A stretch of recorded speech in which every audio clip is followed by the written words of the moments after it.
This conference will now be recorded. Welcome to tonight's webinar. My name is Katie Gorka. I'm Director of the Fulner Institute's Center for Civil Society at the Heritage Foundation. We are so pleased to be partnering with NCFCA because we know the work you are doing is vitally important. Last night I watched a great webinar with Victor Davis Hanson from the Hoover Institution on the value of reading classical literature. He made the point that the ancient Greeks and Romans prized the skills of oratory and rhetoric in debate. To learn to communicate well was considered a central part of one's training as a citizen. Unfortunately, many colleges and universities today have abandoned that training. They dismiss it as part of the legacy of dead white males, which has no place in the world of victimhood and micro-identities. So those of us who love this nation, who've spent our careers defending it, are so grateful to all of you for choosing to make the extra effort to learn those skills. And we want to do everything we can to support you. We want you to know that the Heritage Foundation is a committed partner to NCFCA, and we are here to be a resource for you. With that, I will turn it over to Kim Cromer, Executive Director of NCFCA, and I look forward to an exciting evening. Kim. Thank you so much, Katie. I'd like to extend our thanks to the Heritage Foundation for your investment in our organization and in our students. Like Heritage, NCFCA is committed to serving young people so that they're more prepared to think deeply about those values and philosophies that do underpin our freedom. Our debate program is designed to further their knowledge base, their research skills, and to hone speaking and critical thinking skills by asking them to wrestle with topics like the ones that we're going to discuss this evening. So as the League prepares to vote for the 2021 debate resolutions, we're honored to be able to hear from 3 exceptional scholars from Heritage who have so graciously agreed to give of their time and knowledge this evening. I'm going to introduce each of them as we move through the resolutional topics. But first, NCFCAers, I would remind you that in order to maximize our opportunity tonight, remember to please mute your microphone and turn off your camera, and that the chat box for the evening will be reserved for questions or technical issues. If you have a question for one of the scholars, please submit that in the chat box and include your name and your region with your question. So without further ado, we're going to begin tonight's discussion with the resolution resolved. The principles of direct democracy ought to be valued above the principles of representative democracy. Our presenter for this topic is Dr. James W. Caesar. He's a professor of politics at the University of Virginia, where he has taught since 1976. He's also a visiting scholar at the B. Kenneth Simon Center for American Studies under the Edwin J. Fulner Institute at the Heritage Foundation. Dr. Caesar has written several books on American politics and political thought, including Presidential Selection, Liberal Democracy and Political Science, Reconstructing America, and Nature and History in American Political Development. He's held visiting professorships at the University of Florence, the University of Basel, Oxford University, the University of Bordeaux, and the University of Rennes. Dr. Caesar is a frequent media contributor and holds a PhD from Harvard University. So let's give a warm NCFCA welcome virtually to Dr. Caesar.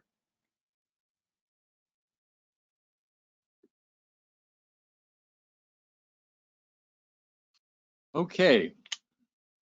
Well, it's a pleasure to be here this evening and to be participating in my first webinar. So it's a new experience for me as well. Let's just jump right in with this question: what is direct democracy? All the citizens you can imagine show up in an assembly together to vote in person. They make their decisions after listening to the speeches of the major leaders. All authority of the nation is in that assembly. And then they cover the major issues of public policy. For example, whether to go to war or to avoid war, who the commander of the forces would be, and cover also some of the famous judicial decisions that a country may face. So to go back to ancient Greece, which is so famous for direct democracy, we have this book by Thucydides called The Peloponnesian Wars, and he describes Athenian democracy at its height, making the decision before the assembly whether to invade Sicily to extend its empire, and also when Socrates is up for trial for corrupting the youth, that too takes place before the assembly. The assembly makes all those decisions. Is Socrates guilty or innocent? Should we go to war in Sicily and whatnot? And you have the great speakers of the time, including Alcibiades and Pericles. Of course, once we say this, we should remember this thing before we use the word democratic, because most people living in Athens at the time weren't really citizens. Athens had a population of about 315,000, but under 25,000 were citizens. The rest weren't participating. Set aside the women weren't participating, the slaves weren't participating, and the many foreigners in Athens weren't participating. So it was a limited group, but still an important group. But the basic point remains that the central political processes of the Athenian state and the central decisions on legislation, war, peace, elections, finances, they were all reached in an open show of hands at the assembly. Now we have other examples of direct democracy today, which or in more recent times. Go back to America and think of the Puritan communities in the 17th century in New England. Those too were little examples of direct democracies where all the citizens would show up, women excluded, and would make the decisions for the community as a whole. There was debate among the citizens, participation among the citizens, and the decisions made by the citizens. And even today, this takes place in New England, some New England towns as well. Of course, they only make the decisions for the local community, but still school budgets, who the mayor should be, and things like that are decided by all the citizens showing up. And it's also found in a few places in Switzerland where people show up to vote for who the mayor should be and what the policies of that city should be. So that gives you an idea of what direct democracy is like. What were some of the criticisms of direct democracy? I think the major criticism is the danger of demagogic speakers who were able to sway the passions of the people. I know it was mentioned that Professor Hansen spoke about how well the Athenians spoke, but sometimes they spoke all too well. You had great orators who were skilled at moving audiences. And then you had the passions of the audiences that were in play so that they could be moved one way or another and persuaded one way or another in very dangerous ways. The major influences of power inside the assemblies were these demagogic speakers who often held tremendous sway. And here's a statement, very nice, from Alexander Hamilton, our own. He said, "In all very numerous assemblies, passion never fails to wrest the scepter from reason. Had every Athenian citizen been a Socrates, every Athenian assembly would still have been a mob." So worried about mob rule. And then another problem with the direct democracy was the instability and changing of the laws. A decision made one day might sometimes be reversed and overturned a week later. The army is sent or the navy is sent to Sicily, but then the next day it's called back. So that's the dangers. The strong point was, of course, a good deal of public enthusiasm, support of the public for the policies. So we have a mixture of benefits and problems. It was possible to have a direct democracy only in a small place where people could assemble together in a small town, a city-state.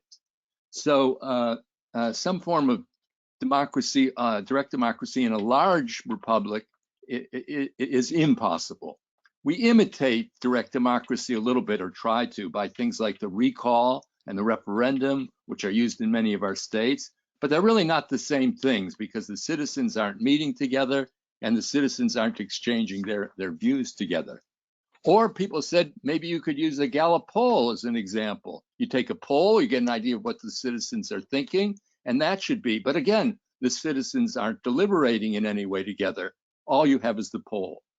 What now can you say about these systems of direct democracy?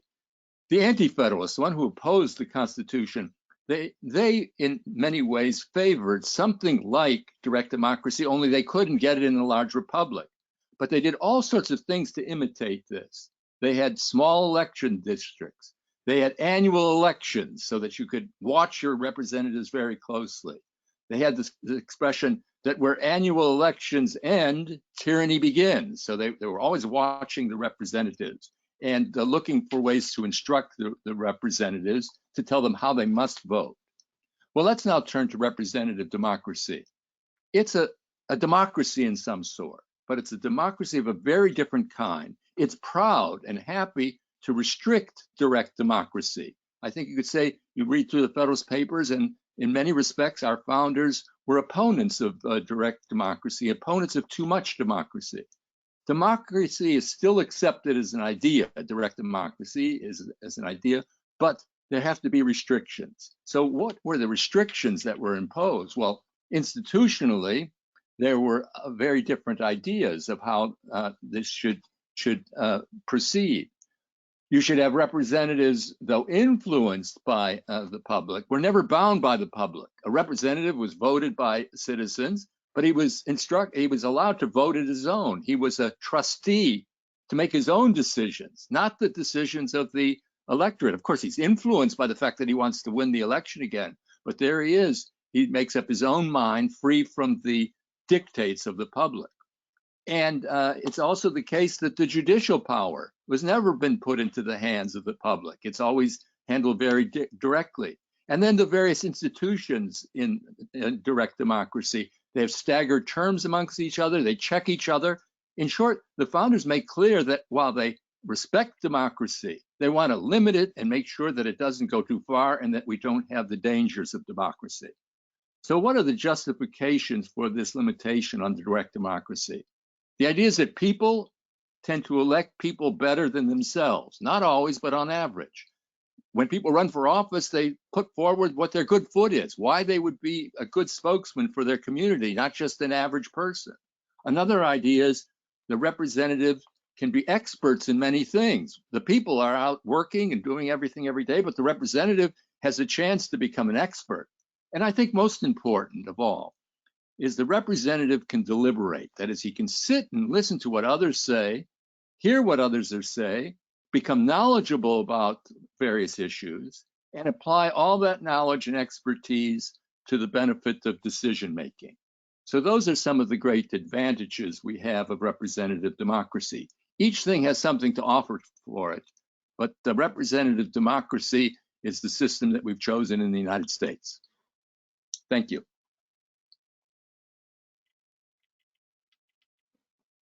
Thank you very much, Dr. Caesar. Our students are going to post their questions for you for the Q&A session in the chat box. So we'll be coming back to you to learn a little more about democracy. What a great topic right now, especially relevant to where we are here in our election year, right? All right, so our next resolution that we're going to hear about tonight is resolved. Immigration is a human right. Our speaker is Mr. Mike Gonzalez. He's the Angelis T. Arredondo E Pluribus Unum Senior Fellow who spent close to 20 years as a journalist, 15 of them reporting from Europe, Asia, and Latin America. He left journalism to join the administration of President George W. Bush, where he was the speechwriter for the SEC chairman, Christopher Cox, before moving on to the State Department's European Bureau, where he wrote speeches and op-eds. Mr. Gonzalez has lived in Belgium, Cuba, France, Spain, Hong Kong, and South Korea, and spent months living and reporting from Afghanistan, Pakistan, China, Panama, and Cyprus. His forthcoming book, The Plot to Change America, How Identity Politics is Dividing the Land of the Free, is available for pre-purchase on Amazon. And I know You guys are readers, so you're going to want to go and check that out. So thank you for joining us tonight, Mr. Gonzalez. Well, thank you, Cam. That's a very nice introduction, and thank you to all of you for coming into my study here in suburban Maryland. I've written 2 books here, many essays, many articles, many speeches, and spent many enjoyable hours. I think you may have read my comments on the proposed resolution in which you stated that immigration was a human right. I suggested that the resolution be recast in the following form.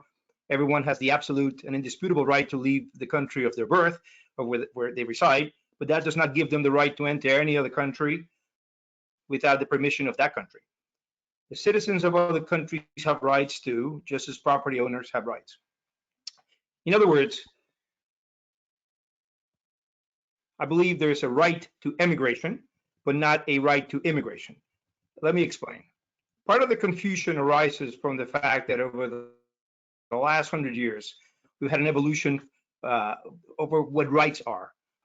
Until about a century ago, we thought that humans possessed rights based on their faculties, based particularly their rational nature. These were natural rights and can be said to be freedom from rights or negative rights.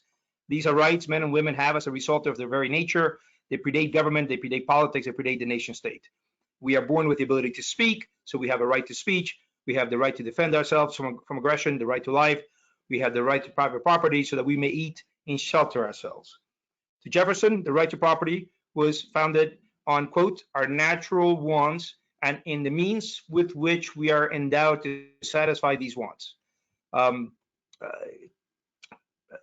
These then are rights that we have to satisfy our own needs, not so that others may satisfy them.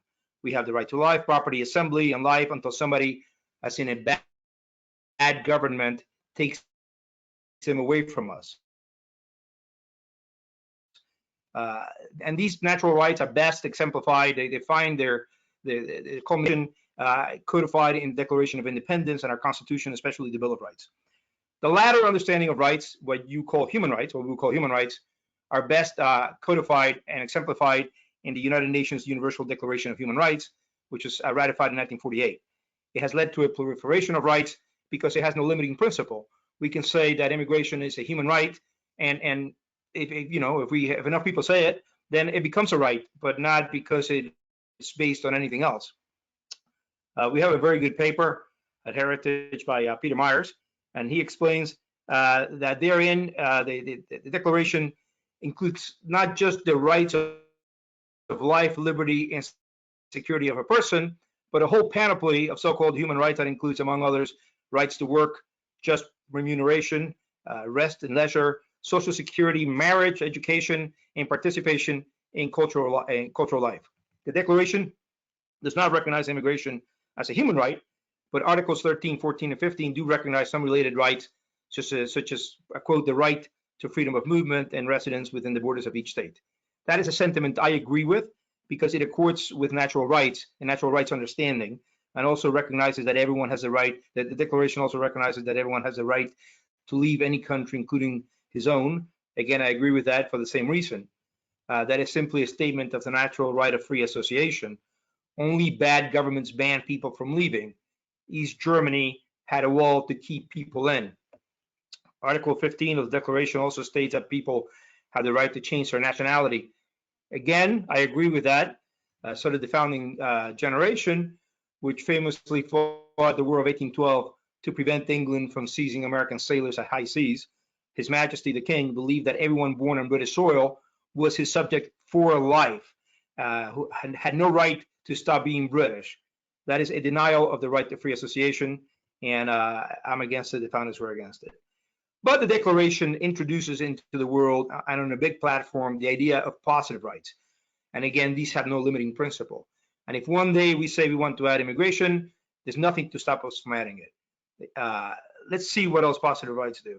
If people have the right to education, food, housing, employment, and healthcare, but they cannot provide these goods for themselves, then someone has to come along and provide that for them for free.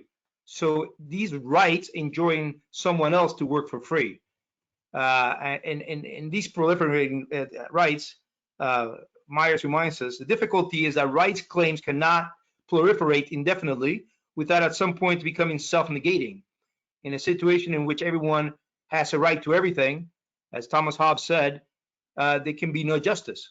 In 2018, some UN members met in Marrakesh, Morocco, to sign the Global Compact for Migration, an agreement on what the right of freedom of movement would be.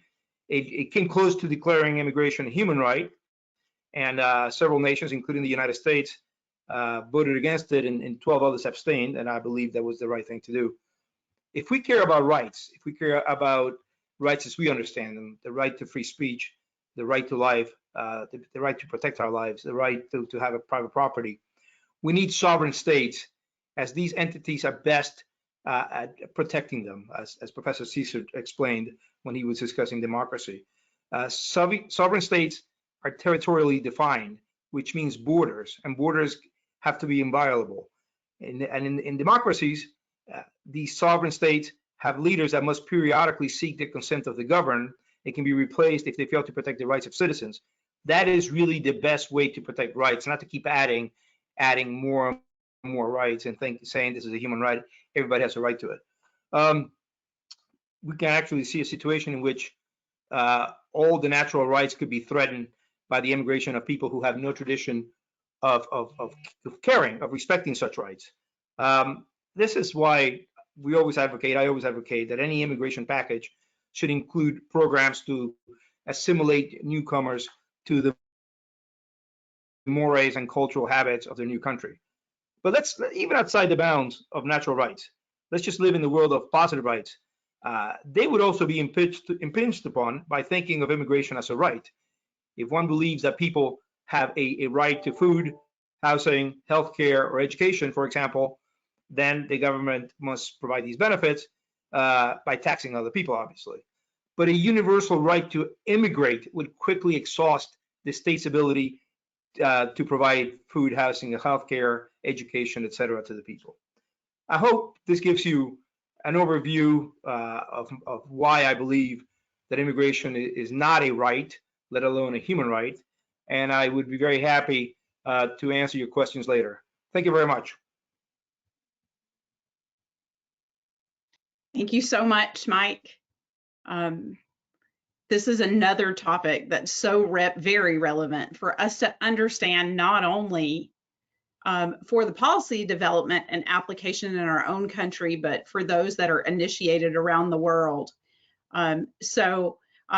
If our other two speakers that have already spoken, you can start to think about, I know you guys have devoted your entire careers in some cases to the side that you really feel is best supported. But I am going to ask, when we go back to questions, what valuable insights could you give the students on the other side of the argument?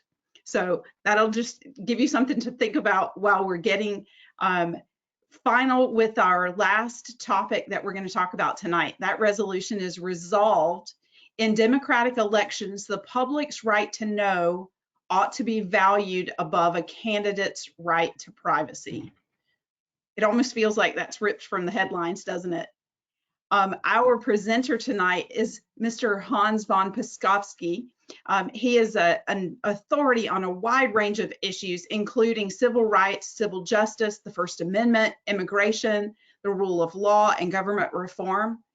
As a senior legal fellow in the Heritage Foundation's Edwin Meese III Center for Legal and Judicial Studies, as the manager of the think tank's Election Law Reform Initiative, he studies and writes about campaign finance restrictions, voter fraud, voter ID, enforcement of federal voting rights laws, administration of elections and voting equipment standards.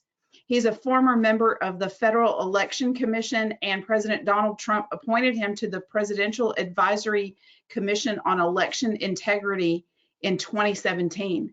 So welcome tonight, Hans. Thank you so much for your time and energy and sharing with our young people. Sure. Well, thanks for having me, although it's very tough to follow Professor Caesar and Mike Gonzalez, two folks who are actually very brilliant and know a lot about these topics. I think all all of the students, you've all seen and read the resolution and my reaction to it, so I'm not going to repeat that. But in essence, I think there are real mistakes and errors made today, particularly by those in what we call the so-called campaign finance reform community, who seem to think that if you're running for federal office, you give up all your rights to privacy. As you all know, the Supreme Court has long recognized privacy rights as a constitutional right. I don't think that if you walk out your front door and decide to run for office to inject yourself into the public arena, that all of a sudden you lose, you and your family lose all of your rights to privacy. Now, it's very true that we do want transparency in government. We want transparency in a democratic republic, and that's why we have laws, for example, with the federal government, the Freedom of Information Act, which allows public citizens and members of the public, journalists and others, to get copies of documents and communications inside the government, with some exceptions to that. And of course, one of the exceptions in the FOIA law, which I think is relevant to this, is that while you may be able to put in a FOIA request for communications between individuals who work in one of the cabinet agencies like the Department of Commerce or elsewhere, you are not entitled to get a copy of their personnel files and personal information about those government employees. And I don't think it's any different. I don't think there's really a difference between career civil servants and individuals who run for office. Again, yes, we need transparency in government, and for that purpose, not only do we have FOIA law,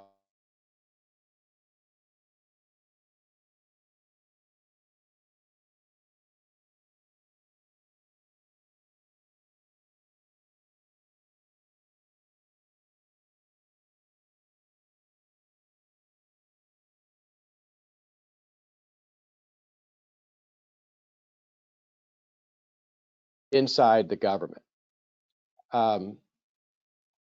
But it's important to keep in mind, again, that every aspect of someone's life, if they are running for office, and every aspect of their family's life is not suddenly public information that everyone is entitled to. And let me give you just a couple of examples of what I mean by the fact that you don't suddenly lose your constitutional rights, including your right to privacy, when you run for office.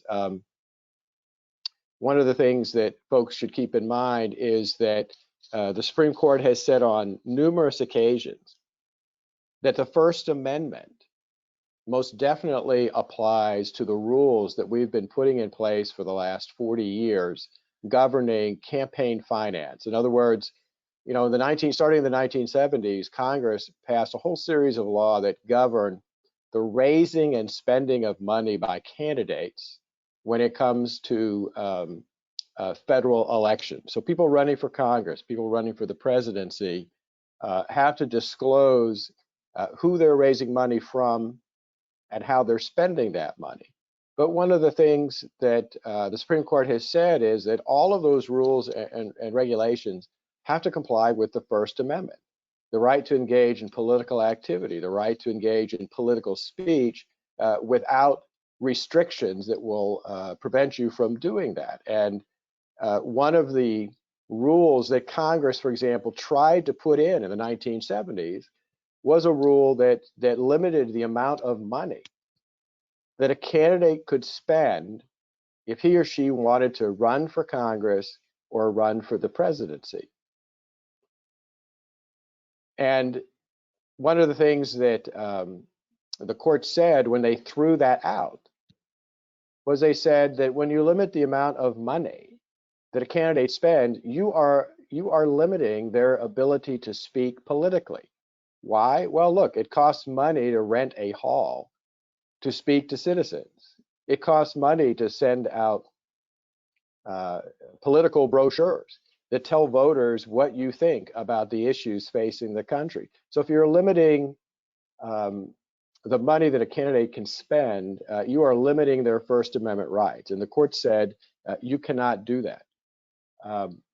A second issue that is coming up right now, and in fact, there will be arguments before the U.S. Supreme Court on May 12th, is, there has been an attempt by Congress, by congressional committees in the House, to force the president to turn over copies of his tax returns.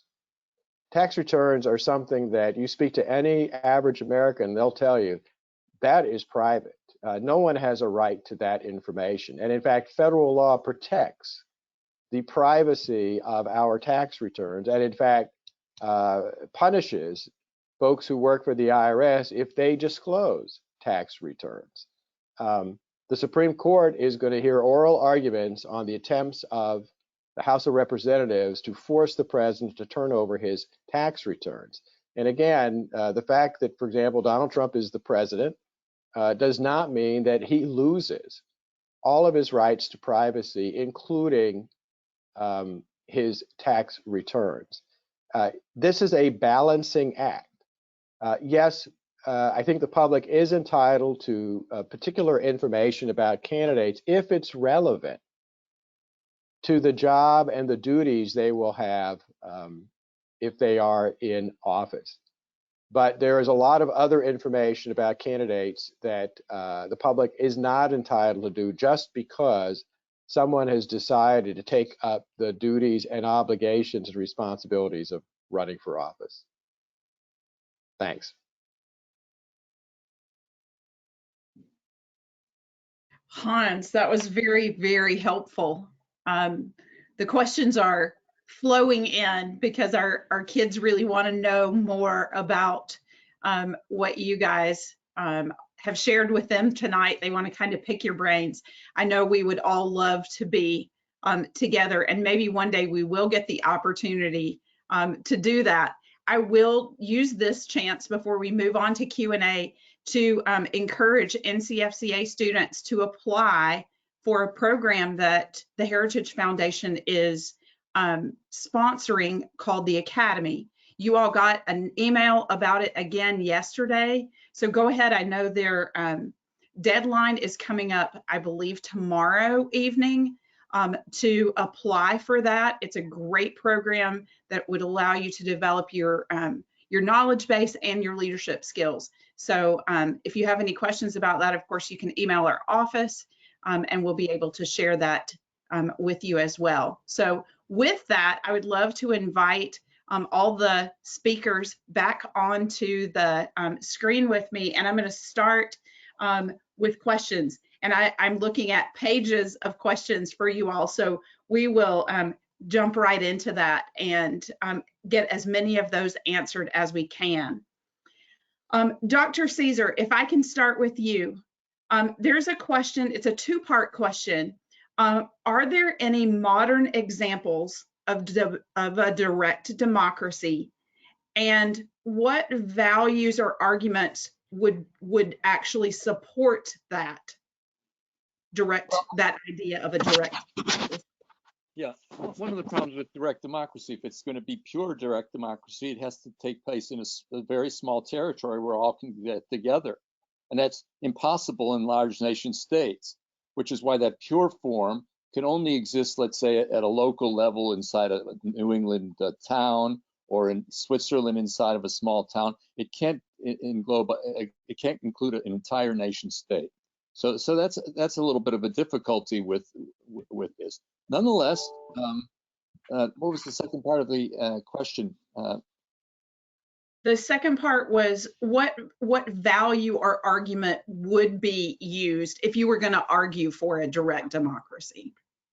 Yeah, well, it does offer a lot of things. The indirect democracy is always in danger of the people who are elected to office beginning to consult their own interests rather than the interests of the people, to move away from what the people want, to make deals for themselves, to engage in arrangements among themselves, in short, to lose contact with the people. And what direct democracy assures is a close relationship between what the people want and what the government does. You can't get any closer than the decisions made by the assembly at Athens to what the people want. So representative democracy is always in danger of slipping away from people's control. And the necessity is to try and pull it back so that there's sufficient popular control to watch the government, yet not so much, as I said, to give some of the advantages that representative democracy possesses. Right. Okay, very helpful. All right, Mike, kind of a two-part that's sort of similar to that question from Dr. Caesar.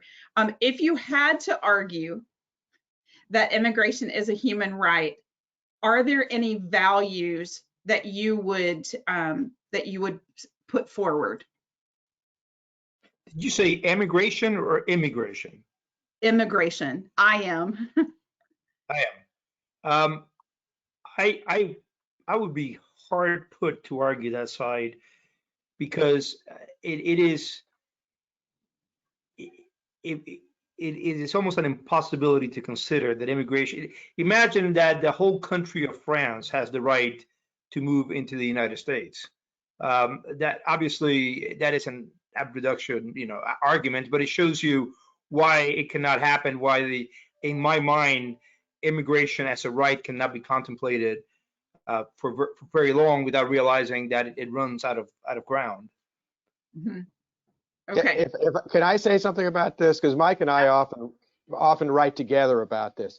Look, the easiest way to think about this point that Mike is making is this way. Look, right now I'm sitting in my dining room. That's where I've set up my office remotely, okay?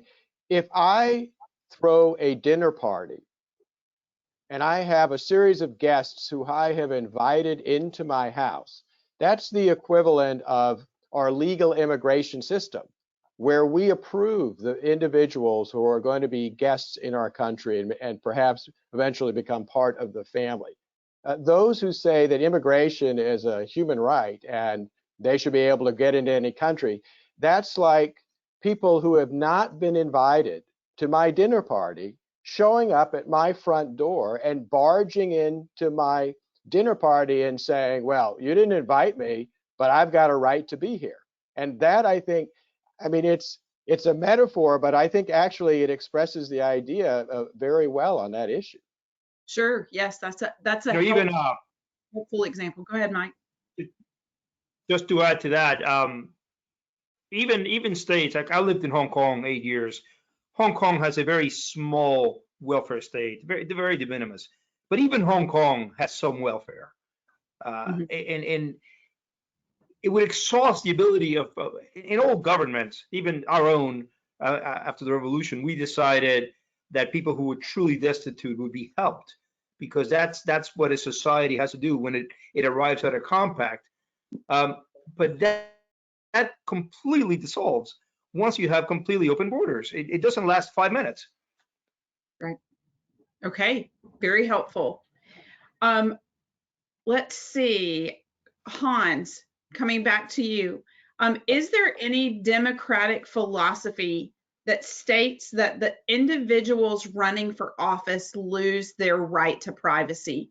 Or does that have to be extrapolated from a different philosophy? Well, I think it's inherent in the Constitution and the Bill of Rights. If the Supreme Court has recognized a right to privacy, which they have, then you're going to have to come up with something specific that says, oops, you suddenly lose that right if you run for office. And I just don't think you can support that kind of a claim. Yes, once you are in government, the government can impose all kinds of rules on you, everything from saying that you have to disclose your financial assets to the fact that, starting in the 1930s, we started passing laws restricting the political activity of federal employees. And that's been upheld by the U.S. Supreme Court. You can't do that with ordinary citizens. You cannot restrict their political activities. But once you become an employee of the government does have control over you. And the same thing is true with candidates. And one of the things that people say is, well, I'm a voter, I have a right to know what candidates think about specific issues. And I guess my answer to that is, no, you don't. If a candidate doesn't want to tell you what he or she believes about a specific issue, you can't force them to do that. What you as a voter have the choice to do is not vote for them.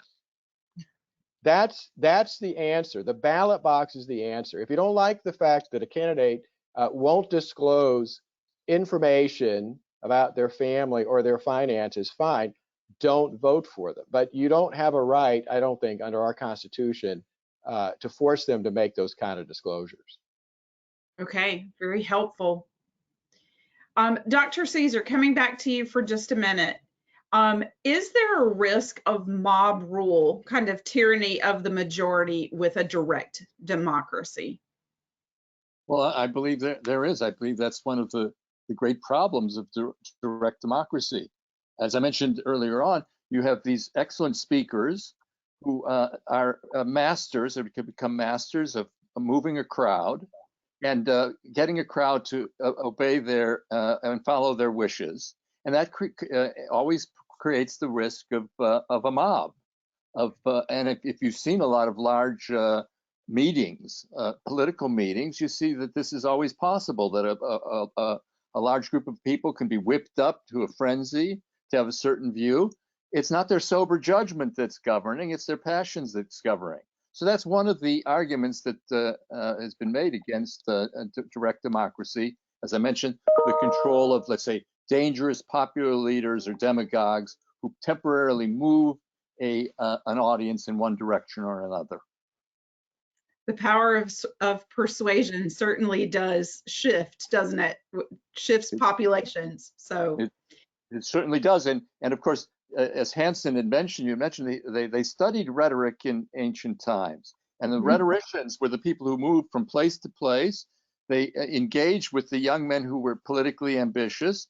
The rhetoricians got a good fee for teaching them, and they taught them how to move audiences. That was their job.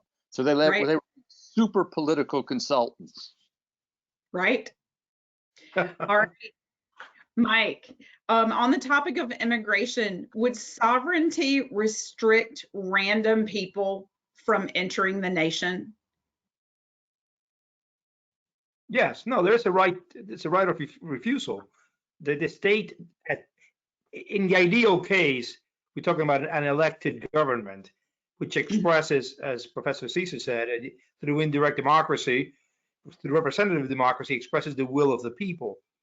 The laws they pass, the immigration laws they pass, will reflect what the people want.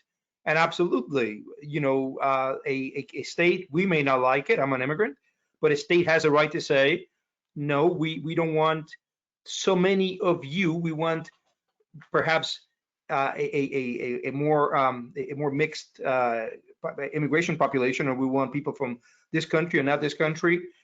We may not like that personally, but a sovereign state, the people do get a vote, quite literally, and the people who write the immigration laws have been elected.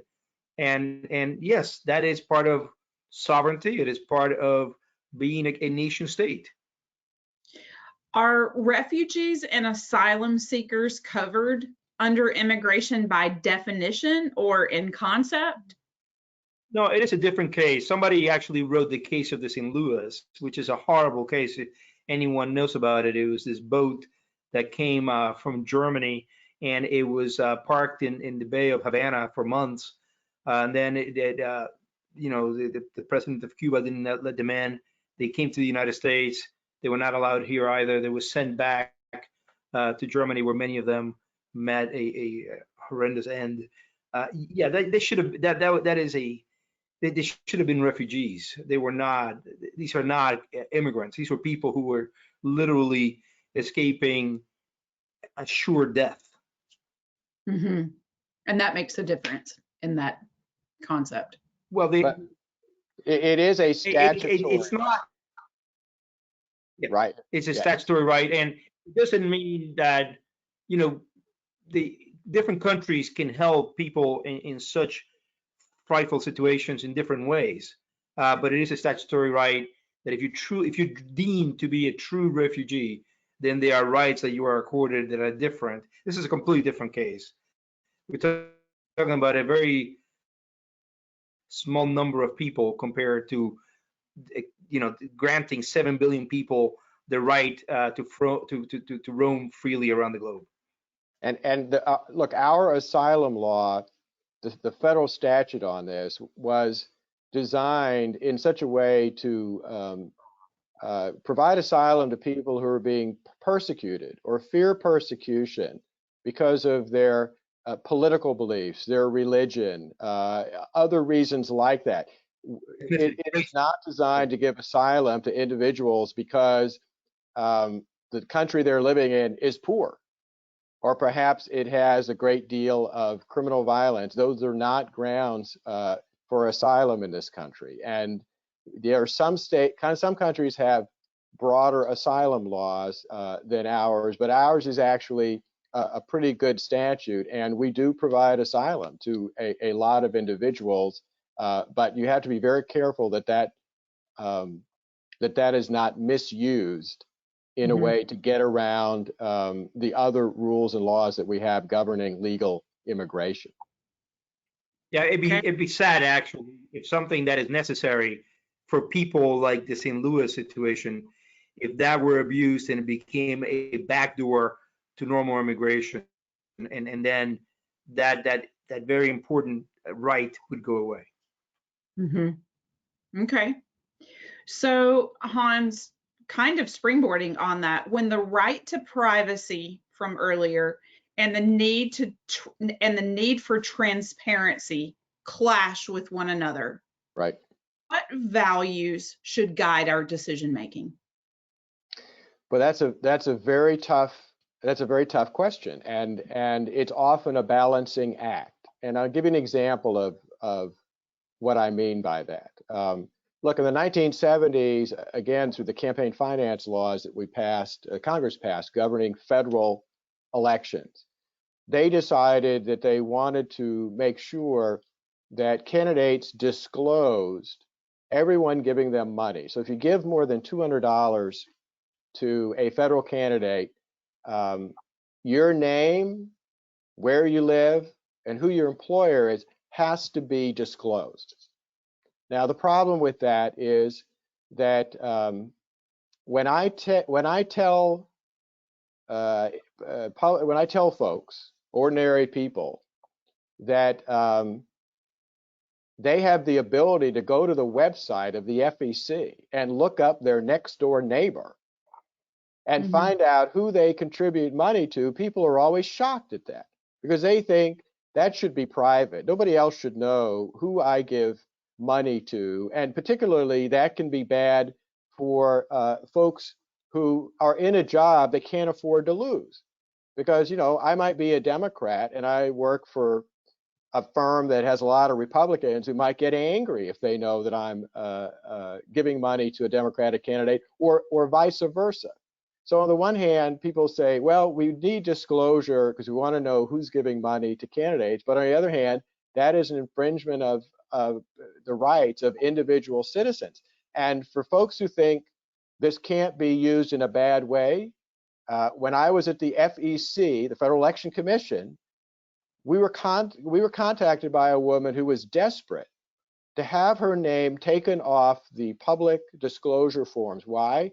Because she worked for a pharmaceutical company, and an animal rights group that was upset about animal testing had gone through the Federal Election Commission's disclosure reports, because remember, you have to list who your employer is, and they started harassing every single individual who was listed as working for this particular pharmaceutical company. And so because of this this disclosure through this political requirement, she was personally being harassed in her job. And that's why a lot of this is a balancing act between the rights to privacy and the right of the public to have information about individuals who are running for office. The very Unfortunately, we couldn't do anything for that woman because the law did not allow us to take her name off the list, even though she was scared for her safety because of that public disclosure. Wow. A very real example It of a is. value turned into a policy. Right. Okay, very good. Dr. Caesar, I think this is probably going to be our last round of questions, and I'll ask all of you for some concluding comments. So last question, is there an intrinsic difference between deliberative and direct democracy? Well, I think there's a strong difference between the two. They both share the idea of democracy, that the wishes of the people should be extremely important. And they both are premised on democracy. But all that said, there's a real difference between them. One allows for the direct intervention of democracy in all decisions. The other fears that somewhat. It says some degree of influence of the public is strong. Some degree of the influence of the public is necessary. The general wishes of the public over time have to prevail. But in the short term, there should be all sorts of checks upon the direct influence of the public, and those who are governing ought to be able, at least for a short period of time, to put their abilities and their opinions against what the public may want in the short term. So I think there's a real difference. I know there's efforts to try and bring them together by intermediate devices like referendums and recalls, but the whole idea of what a representative democracy and the whole idea of what a direct democracy are like, I think they're quite different systems. Okay, very helpful. So Mike, I think we had a conversation a couple of weeks ago about immigration and immigration. And I realized just a few minutes ago watching the questions that the students don't necessarily know the difference between I and E. Can you just tell us a little bit about that before we begin to wrap up? Well, that was going to be my concluding remark. Oh, and you can start that. I'll think of another one. Yes, I've been perusing the questions and I've seen this confusion, and it's very important to get it right. An immigrant is also an immigrant, but it's very different. Immigration is leaving a country. Immigration is coming to a country. Migrant is both, which is why some people use the term migrant. I prefer to use the word immigrant. I am an immigrant myself, and I'm a proud immigrant. Everybody has a natural right to be able to leave the country of their birth and to change their nationality. They can eschew the social compact that they find themselves in as a result of their birth and try to seek to belong to another compact, to another association. That is, it is really truly the worst, most despotic governments that keep people pinned in, that raise walls to keep people in, that say no. So in East Germany, they would shoot people who tried to cross the wall. Cuba shoots refugees who try to leave by sea and drowns their boats. The Soviet Union did the same thing. Nazi Germany did the same thing. That is tyrannical. So if you find yourself in a horrible situation in the country of your birth, you should have the right to leave. That is emigrating. Mm-hmm. What you do not have a right is to come into, let's say, Norway and flout their laws and say, well, you are now letting me in as an immigrant, but I'm going to ignore the laws that your parliament passed, and I'm going to come in anyway. I'm going to stay here as a permanent resident. You do not have the right to do that. There is no natural right. That is not. I don't speak in terms of human rights for the reasons I explained, but let's say that I did. That is not a human right for reasons that should be apparent, because you're flouting the law, you're breaking the law, and you're going there against the wishes of the people of that country as expressed by the representatives. Is that more clear? It is, yes, very helpful. Are there any resources, Mike, that you would just off the top of your head suggest for our young people to go and read to begin their knowledge? Well, I think this confusion really has to do with the way our understanding of rights has gravitated from natural rights, which are very limited, a handful, which really are based in nature, to the idea of human rights, which, as I said, has no limiting principle. You can have 200, you can have 300, you can have 10. We are discovering and adding all the time. So I think that a very good paper by Peter Myers at the Heritage Foundation, which was written, I think, in 2017. They can just go to heritage.org and Google Myers, M-Y-E-R-S, and it's in Google natural right and human rights, and they will get a better granular understanding of the key difference between these two understandings of rights and why one trumps the other, in my view. Great. Okay. Dr. Caesar, let's come back to you for concluding remarks, and then we'll get Hans, and it looks like we are getting close on our time. So, well, I just have a few comments. I think for a small nation, the idea of direct democracy has a good deal of appeal. mm-hmm. It brings all the citizens together, allows them to deliberate. The decisions that are made on the basis of that deliberation, you could say it contributes to the idea of people feeling that they're ruling and being ruled all the time, that they're discussing and making important decisions. So it uplifts them. It's impossible, in my view, for this to exist in a large territory. So we have to think of the degree to which we allow direct democracy and the degree to which we restrain and restrict it. And as a best book, maybe that on the subject, it's an old book, but a great book. It's the Federalist Papers. Very good. I know a lot of our students have begun that study, so we will definitely encourage that. Hans? The one thing I would close with is something that we didn't talk about really tonight. We've been talking about the privacy of candidates, but really the hottest issue, the biggest debate recently has been the privacy rights of nonprofit organizations. There's been this big push about supposedly dark money, which is just a term made up by focus groups to scare folks. And there have been this big push to force organizations like, and I don't care if it's on the left or the right, but to force organizations, everyone from Planned Parenthood on one side of the political aisle to the National Rifle Association on the other, to force them to disclose who their members and their donors are. Because supposedly, that'll lead to more transparency. And that is just completely and totally wrong. Look, the way that people like all of us who are not multimillionaires, like Michael Bloomberg, we don't have the money to go out and get out our political messages. The way Michael Bloomberg has spent literally millions of dollars against the Second Amendment. The way ordinary folks get their voices heard is they join membership associations who share their views.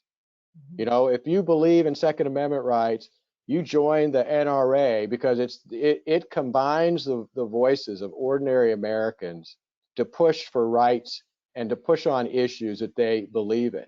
And any kind of forced disclosure for the members and donors of those organizations is a way, frankly, of trying to intimidate them, to harass them, and to dry up their resources.